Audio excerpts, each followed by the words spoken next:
Bienvenue sur Geeko. Opérationnel depuis mars 2020, Galileo est un système de localisation par satellite conçu par l'Union Européenne. Le système GPS fonctionne grâce à un peu moins d'une trentaine de satellites et il est fort possible que votre smartphone l'utilise déjà, puisque c'est aujourd'hui le service de positionnement le plus performant. Mais le système cache encore quelques secrets. Voici donc 5 choses que vous ignoriez peut-être à son sujet.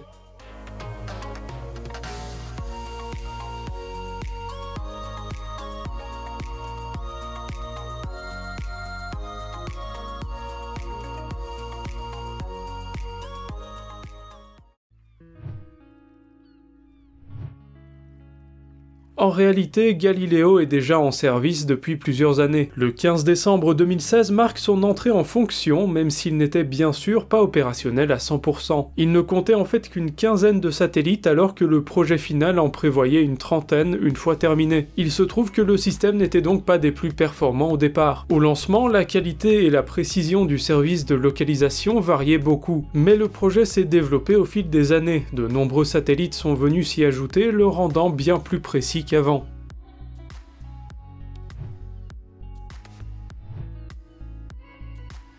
Ce système de positionnement par satellite se nomme Galileo en référence bien entendu à Galileo Galilei, le savant mathématicien, géomètre, physicien et astronome italien du XVIIe siècle. Galilée a su marquer l'histoire puisqu'il est l'inventeur des premières lunettes astronomiques, une invention qui a bouleversé les fondements de l'astronomie à l'époque puisqu'elles ont permis d'observer pour la première fois et de près la Lune.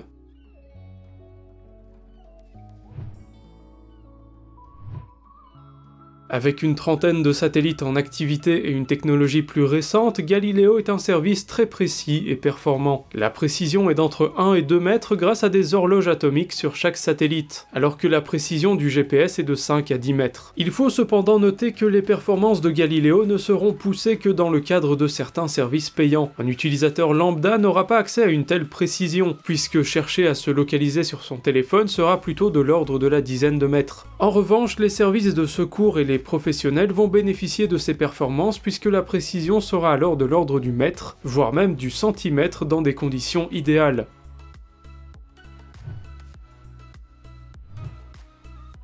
Galileo est un projet particulier puisqu'il a été mis en place par l'Union Européenne dans le but de devenir autonome par rapport aux États-Unis et à leurs services de localisation. Le projet a également été entièrement produit par un financement public. Aucune entreprise privée n'a pu y participer. Cela n'aurait pas dû être le cas à la base, le budget de financement a été voté en 2008. Celui-ci devait être financé à hauteur d'1 tiers par l'Union Européenne et de 2 tiers par des entreprises privées. Seulement, de nombreuses difficultés ont fait que la Commission Européenne a finalement proposé de financer entièrement Galileo et d'ouvrir l'exploitation du GPS aux entreprises privées. La majorité des votants au Parlement européen était en faveur de cette décision, faisant de l'Union Européenne la seule et unique propriétaire de Galileo. D'autres pays ont tout de même contribué au lancement du GPS européen comme la Chine, la Norvège et la Suisse.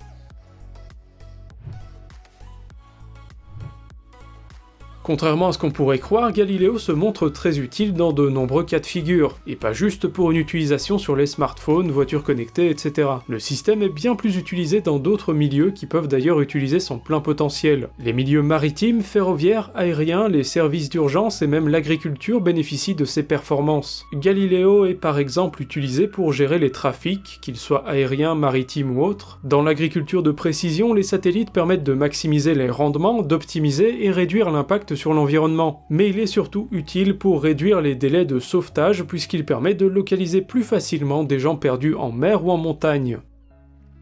N'hésitez pas à nous dire dans les commentaires si vous avez appris des choses et ce que vous en pensez.